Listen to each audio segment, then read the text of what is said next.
जिंदगी में जो टाइम मिले वो टाइम ईमानदारी के साथ,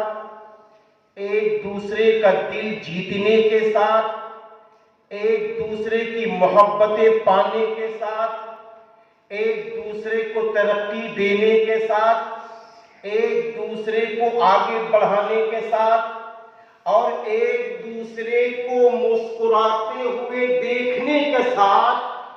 हम ऐसा कुछ काम कर गुजरे कि हम तो दुनिया से चले जाएं, लेकिन मेरे बाद के रहने वाले लोग आपस में मिलकर रह रहे हो,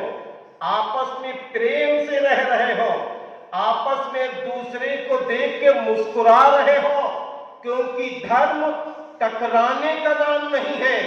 धर्म एक दूसरे के दिलों को जीतने का नाम है।